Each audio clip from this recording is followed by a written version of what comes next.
Strike back or strike bank? Oh, get it? Yeah. Sorry. Hi everyone, I'm Sandrine and welcome to a new review for Strike Back! Yay! This is the second episode from season 3. Let's talk about it. First, some quick thoughts.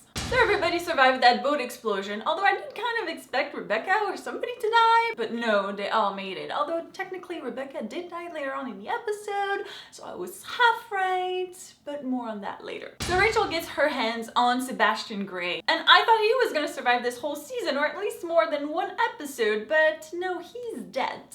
So yeah. But we did find out that Al-Zuhari has quite a big plan in motion.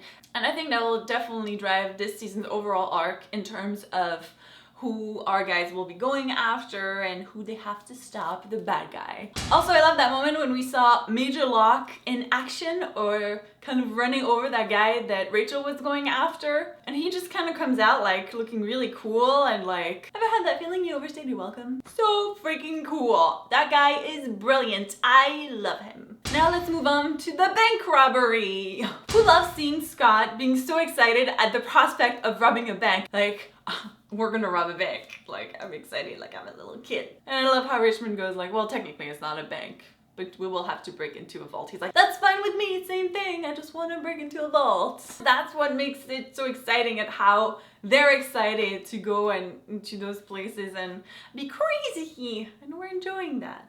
Of course, the alarm gets triggered and leads to like the typical strike back moment where there's like a shootout and you're trying to get out against all odds. Unfortunately, as I mentioned before, Rebecca gets killed. She gets shot in the head, which leads to like really heartbreaking moments. And obviously it really affects Scott. At least we can see that he's really affected by it. And even though I expected her to die in the beginning, I have to say that I was like, well, she made it. She's definitely not dying in this episode. So it was still a shock for me when I saw her getting shot in the head. And in the head, like that's like, I literally jumped. I was like, oh, she's not making it. Like, it's not like Stonebridge being shot in the shoulder where you're like, oh, he's fine. He's gonna make it. And then another great part that I really enjoyed was how Richmond just like takes the intel and she's like, just go. And they're like, what? We're gonna leave them behind? She's like, as long as we get the information, it's worth it. Which I really like, because that's really what the Section 20 is about. They need to get the intel, and everybody's expendable. Even Scott and Stonebridge. I mean, they'll try to get them out of there if they can, but getting the information is the priority number one. And of course, Stonebridge and Scott are trained to get out of situations like that, but I almost like was like, no, don't leave them behind. But at the same time, I'm like, but good girl for doing this. Like, they know, and that's why Stonebridge handed her the bag. Like, get the info. We didn't do this for nothing. We need to get something out of this. And I think that's one of the reasons Strike Back is such a brilliant show. I mean, of course, we kind of know there's gonna be a way for them to get out of it, but there's still a lot of suspense, so that makes it a whole lot more exciting. Of course, all of this leads to the intense Kamali scene in the warehouse.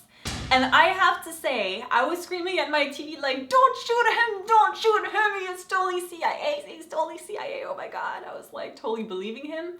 I guess I'm very trusting, but I was like, no, like, he totally is CIA, oh my god, that was such a twist. Wow, I did not see that coming. That is a huge twist, because usually those guys in Strike Back don't end up being on their side. And to have such an in is insane this season. Insane! He's almost the right hand to the main guy. That's insane. So it's gonna be really interesting to see how they end up working with him, and that could be really dangerous for him if he has to report back to them. And of course, him killing Baxter adds a whole other level of why Rachel and her team wouldn't want to work with him, or just want to torture him and get the info out.